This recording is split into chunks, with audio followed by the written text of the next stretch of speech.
ఒక్కొక్కళ్ళకి ఒక్కో టైం ఖచ్చితంగా వస్తుంది. సినిమా ఇండస్ట్రీలో ఆ టైం వచ్చిన వాళ్ళకి టైం ఉండదు. పట్టుమని 10 నిమిషాలు కూడా ఊపిరి పీల్చుకోలేనంతగా బిజీగా ఉంటారు. ప్రస్తుతం ప్రముఖ హీరోయిన్ రష్మిక పరిస్థితి ఇదే. షూటింగ్ నిమిత్తం ముంబై టు హైదరాబాద్ తిరుగుతూ చాలా బిజీగా ఉంది.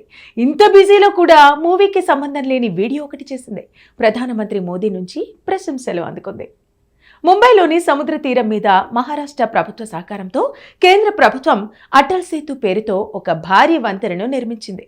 ఇది దేశంలోనే అతిపెద్ద 3వ బ్రిడ్జ్ కూడా. 2 గంటల ప్రయాణాన్ని కేవలం 20 నిమిషాల్లోనే పూర్తి చేయవచ్చు.